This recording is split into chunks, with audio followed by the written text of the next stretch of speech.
There's never been a time where women have had so much expectation on them. We're to be at 100% in the workforce. We're to be these fantastic mothers offering quality and quantity time to our children. When we have expectations from society, when we have the pressures of our modern world, there's got to be a breaking point. We know that suicide is the leading cause of maternal deaths.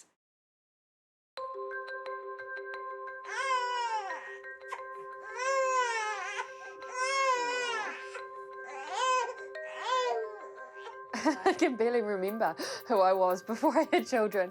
I did have a career. I do have a career. I work in HR for a publishing company. It's very glamorous and it's really fashion orientated. Oh, you like that? When I was pregnant, I remember the last day of work and I actually felt this huge sense of mourning that my working life would never ever be the same again. Having worked in an environment that I can control and being able to manage my own workload, my own schedule, the complete chaos is something I struggle with daily. There's a lot of crying before she goes to sleep, and we tend to hold her just because it means she stays asleep for at least 20 minutes. If we put her down, she's awake within 5. Bailey, Jackson. I never felt like a mum, I felt like a robot. Who was just a babysitter, a long-term babysitter.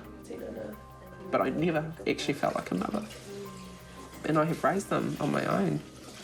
You've been watching Pokemon. I've had the most awesome role models and I always thought I'd be one. And when it didn't happen, I couldn't figure it out. I just thought, what am I doing wrong? Jackson, don't kick him under that table if you're going to get annoying. I will have all lunches made the night before.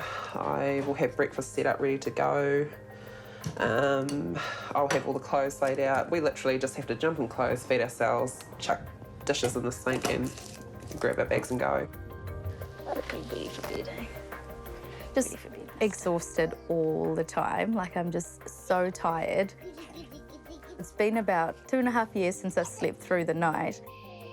I feel like I don't really get time with Vaughan. We always joke that we're flatmates, you know, because we're sleeping in separate rooms and separate beds. Hunter, it's not time for bouncing, buddy. It's time to lay down, okay, babe? I definitely miss him, you know, and I know he misses me, like, even though we live in the same house. Hunter, what's wrong? Are you coughing here, babe? Yeah. We both work full time, and then we get home from work, and it's like busy, busy, busy. Do you want to come up with me? From like a mental health perspective, you can very easily lose a sense of yourself. Every woman who becomes a mother finds it difficult. It doesn't matter what she's done or what she's used to or how much experience she's had with children. There's nothing that really completely prepares you for motherhood. For someone who is used to their own independence and they're used to being very, very stimulated, your world has become smaller. That adjustment can be really, really hard. The 2017 mother compared to a 1977 mother, which is when I was born, is, you know, this busyness and that we're doing all of these things because we have to do them. I'm sure my mother wouldn't have participated in any of that stuff that I might think we have to do. We had the women's liberation movement, and what really came about was choice, that women had more choices. But I think what the mistake we make is thinking that that battle is over. Well, marriage is, as I've said, is unpaid labor. I mean, no woman, it's a free household slave. We've still got differences in pay, inequality in the workforce. Welcome home, darling. Hi, honey. Coffee? Well, I could use it. We've still got women who are not valued in the home. Sometimes We have these choices, but we are expected to do it all and expected to do it all really well. There's an assumption today that women take the lion's share of raising children. Fathers are definitely involved, but women are often expected to be the primary caregiver.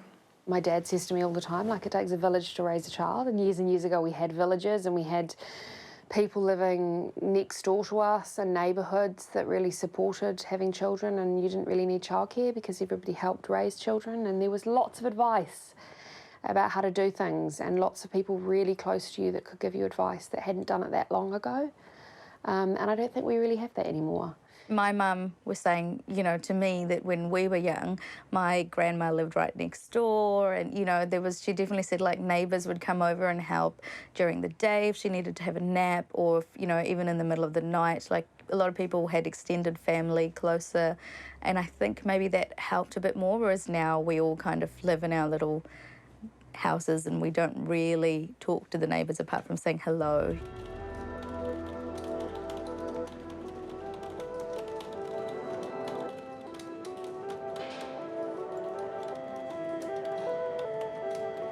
My reason to go back to work was mainly financial. We've got a mortgage to pay. I had to go back to work. I definitely feel guilty for leaving the boys, but for me, I know that it's to give them a better life. I'm quite lucky that I'm able to be pretty flexible, so I start early. I start at 7, and then I leave at about 3, and then I go and pick up the boys, and then it's back home, rush, because we kind of do dinner, bath, and everything else. Work has probably been quite good in terms of my mental health, to kind of just focus on different things rather than just the kids, because I'm such a perfectionist and I feel like everything has to be perfect. It's very hard with kids to do that. I would cry pretty much every day on my way to work and on my way back home. It's still hard just to leave them for like 8 hours a day and not be with them. Every time I'd say to people, oh, I'm back at work, and they'd go, oh, how old is Jack? And I'd say 6 months. Everyone always went, oh, he's so young. Almost makes you feel worse because you feel guilty enough as it is.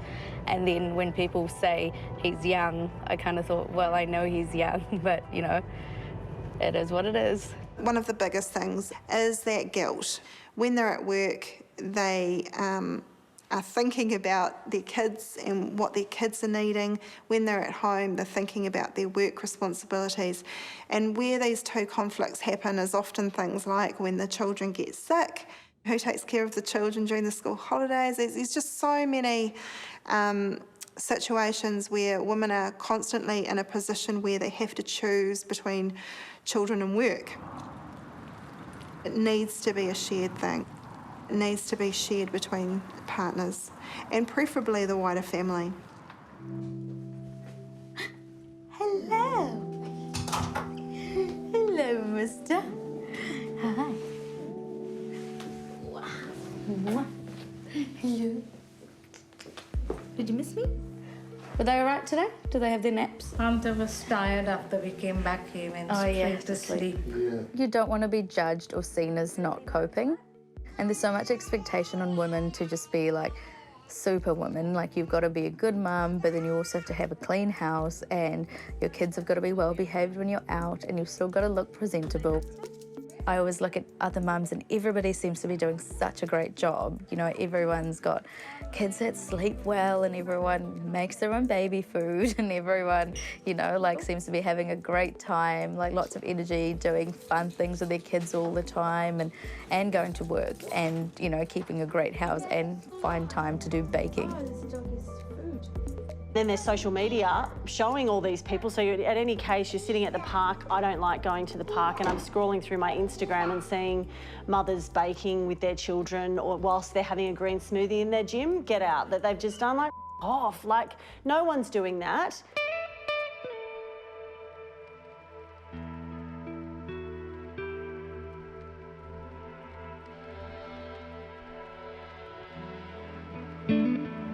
I know that a lot of people go, oh, what does she do all day? Like, to mums who are at home.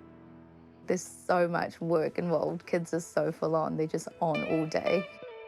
And there's also an expectation that you don't talk about it being hard. Everyone you talk to says, oh yeah, it's great. Like, people go, how are you enjoying it, you know? And if you say it's hard, then people say, oh, you're really ungrateful. You know, lots of people can't have kids. Okay, mister. No? Can you show them how you eat all your dinner? I always feel that people judge.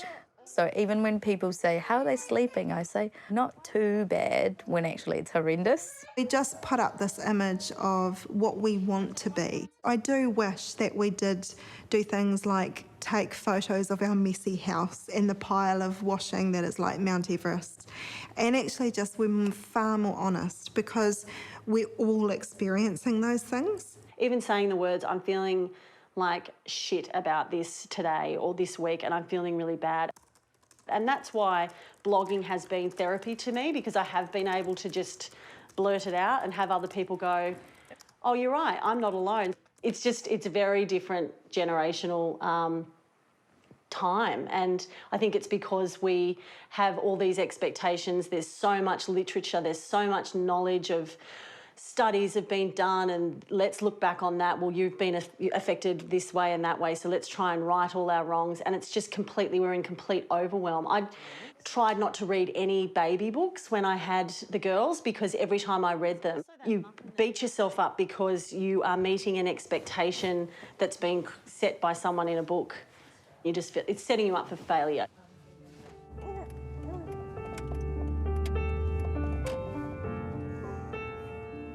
Where are we going to park today, Evie?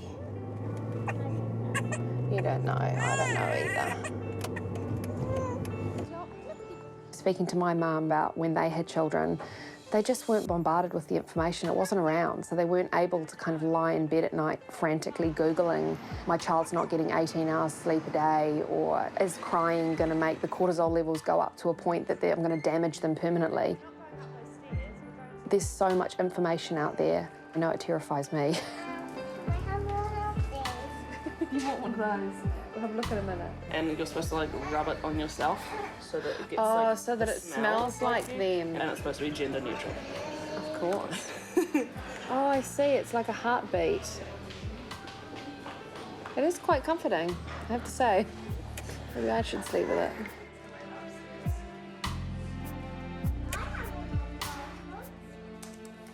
We have spent so much money. We've just bought everything. I'm constantly Googling things. I've bought sleep books and all these things that I've kind of tried, and nothing's really worked for us. But I keep trying and I keep saying, oh, we might try this, or we should try that, or, you know, because hopefully, so I think that sleep is so important that you would kind of just spend any amount of money to get it. For me, it's definitely made me think I'm not doing something right. Where did we get to here? Last night I had about 5 hours broken. That was a good night. And then is the horrible feeling of knowing that you've got another night the next night, and another night after that, and another night after that. Brush your teeth, good girl. Sleep deprivation to me is like insanity. You just feel like you're walking on a knife's edge. It feels normal, and you're unable to see your way out of it. It sucks out your humour, it sucks out your energy. It can make the world seem a really bad place.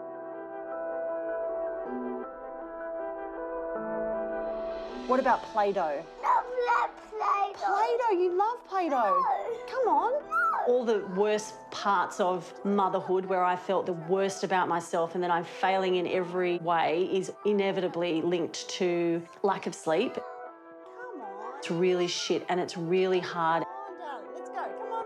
You know, some people go through a bad time where their kid changes its mind and doesn't sleep for 2 weeks, but when we're talking 8 years, it can be really debilitating. If baby has got quite a difficult temperament, if she's experiencing sleep deprivation, and to a degree all women will, but if that's prolonged and it's going on and on, all of those things just put her more at risk for postnatal depression and anxiety. Like a diamond in the sky. It was my mum. She had dropped off a pamphlet to me and said, oh, I think you should just read this. And I was like, oh, okay. And I thought it would be like all the 1,000 of pamphlets that I throw in the drawer and never look at. But I actually looked at it, and it was just this huge boom. Like, oh my God, I'm all of that. I was so angry all the time, depressed. I just thought I was going crazy. I thought I was crazy for thinking I was crazy. So, you know, it's this revolving cycle of inward loathing. It was a culmination of the financial, of the solo parent. I'd get to the point where I just couldn't leave my house. And I'd have to leave my house because my son went to kindy. So I had to go to kindy to drop him off. And getting up in the morning to take him to kindy some days would be the biggest effort ever. Like, it would be like running a marathon. To get out of bed, to show my face in public. I just didn't think I was worthy of even breathing. You think postnatal depression is a bad, severe place to go, and you don't ever want to think that that's where you are. My experience with postnatal depression started when I was unwell after the labour of Evie. I just kept thinking that I just needed to get on with things, I just needed to get more sleep, and everything would fix itself. I would sway between extreme highs, extreme lows. I don't think my husband knew which way I was coming or going. Friends of mine that had postnatal depression had a difficulty bonding with their baby. I never had that with Evie. I always, if anything, I looked at her and felt really sorry for her that she had me as a mum. But I loved her more because of it. I just felt so sorry for her. But I never couldn't bond with her. I loved her to pieces, but I just felt sympathy for her more than anything. That she had unfortunately been born to me and not somebody who could cope a lot better than I could. Sorry. I felt really guilty and I was thinking, what's wrong with me? You know, why don't I have these feelings that I should feel towards my baby? In my mind, I thought I hadn't bonded with him. For me, the big moment was when Hunter said, oh, Mummy's angry, Mummy's crying again. And I thought, oh my goodness, I must be crying and getting angry a lot if Hunter's saying that I'm crying again. So that's when I went to my midwife and she said, you've got postnatal depression. I didn't want to talk to anyone about it. And Vaughan said to me, no, why don't you just talk to some of your friends? And I did. And then I was surprised at how many friends of mine who have babies also said that they had postnatal depression. And I never would have picked it. I can look back on it now and think I was actually doing a great job, but I just, it's that sympathy for her that I felt that I find difficult to remember because it was so hard on myself, basically. The worst part for me was that they weren't babies anymore. You know, Bailey was coming up 3, Jackson was coming up 2, and that was my huge reflection. You know, this has almost gone on for 3 years and I haven't had any sort of help. I haven't had any sort of recognition of what I'm going through.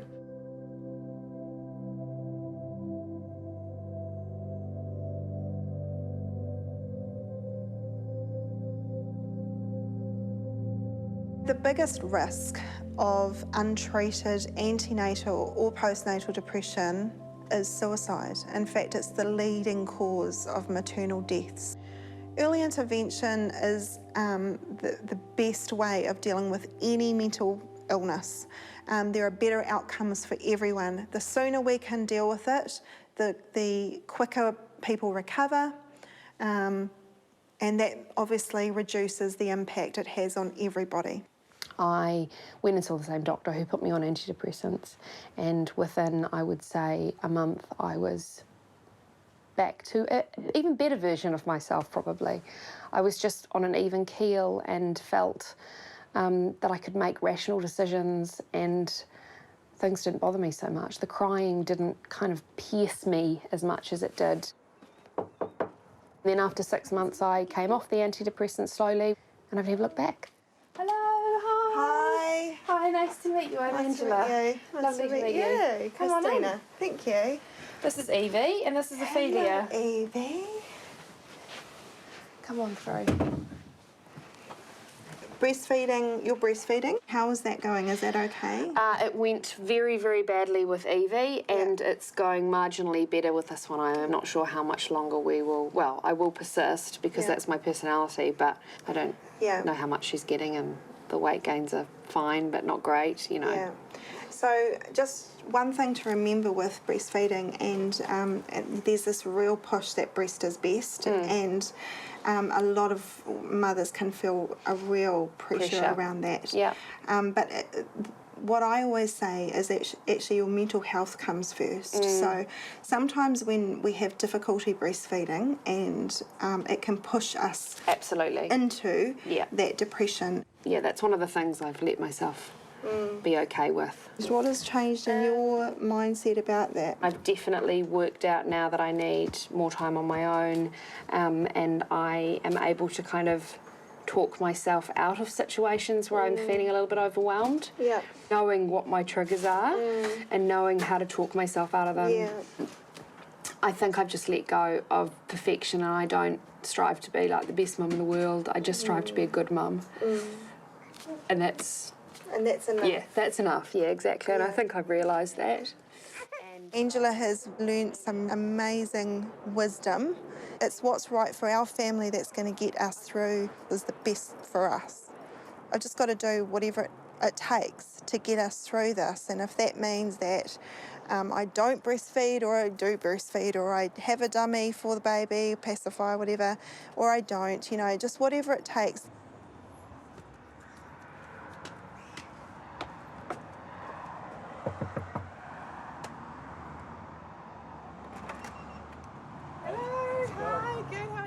One of the things that really helped me that maternal mental health suggested was to accept help, you know, because I was trying to do it all on my own. That's Emma.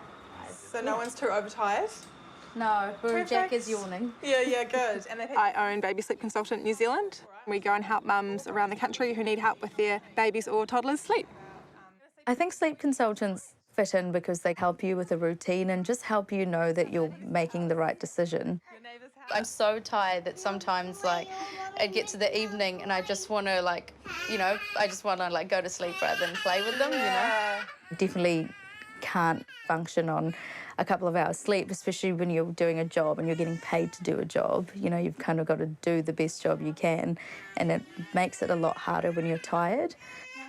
Ideally, we would like to just get back into our own room and our own bed. There's a demand for it because of the way our culture has evolved. Demands on parents have increased, you know, mothers are expected to go back to work and there's not as much support. So we're going to take the cot down because we're going to move Jack's cot into the big room, and you're big enough to have your very own room. What do you think? Sound good?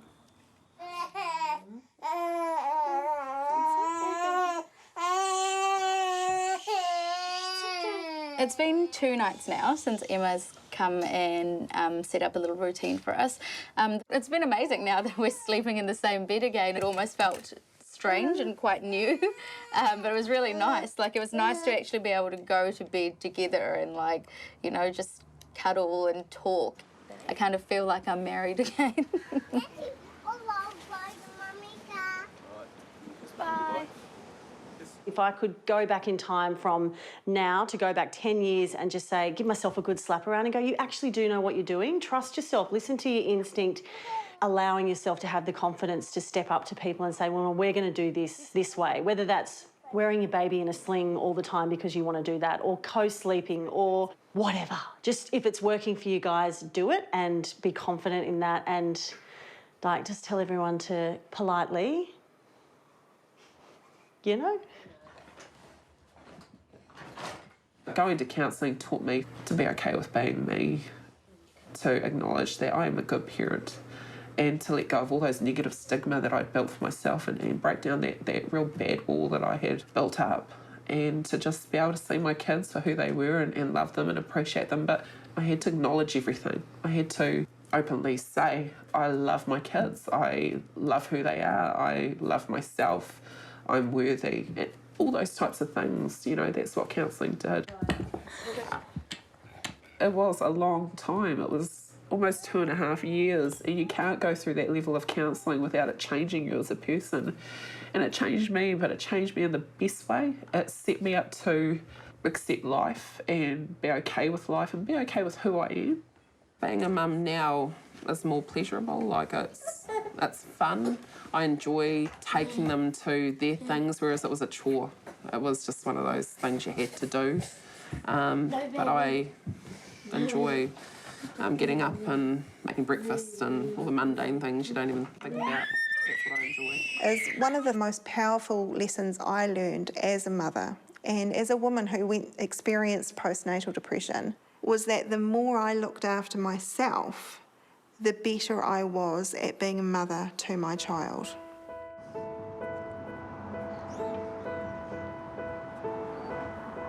So I'm just going to go for a quick run while my mother-in-law's here to look after the boys, which is just nice because it gives me a little bit of time to myself and a bit of a break, and gives the boys a chance to spend some time with their nana.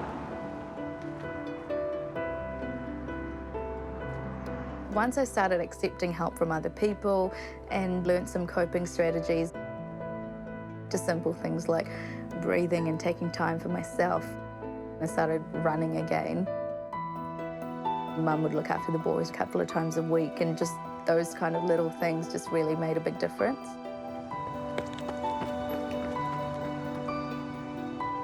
We need to change our expectations of mothers, make sure that those expectations are realistic. We need to make sure that there's equality in our relationships so that parenting is shared, not down to one person or even two people.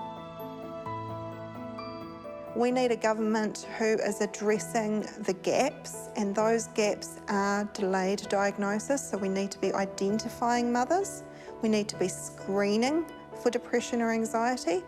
We need to be providing them with a service that they can access that is holistic and funded, so that cost is not a barrier to them being well.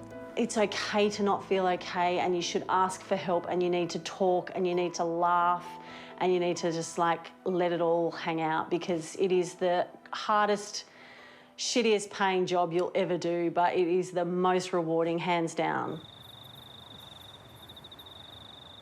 Well, it's 8:30 at night now. We'll make dinner and quite quickly go to bed in the hope that we get a few hours sleep. Good, just at the back. Yeah, nice and clean. We understand with Evie, these early days are really just kind of batten the hatches, and it sounds really awful, but just get through it. You find yourself kind of wishing the days and weeks away, because you know it gets a bit easier when they're in a routine of some sort. We just need to eat, watch a bit of telly, go to bed, and hopefully it goes the same the next day. Good morning. Good morning, Jack. I still feel like now I'm still kind of in remission, I guess, because I'm still, I still have days when I'm so tired that I just feel exhausted and feel like I can't cope. But I kind of know that it's not forever, and I've kind of got a few more strategies to kind of cope. And now if I do feel like that, I've got friends and family and people to talk to for that support. Almost giving myself a pep talk, like, you've got this, you can do this.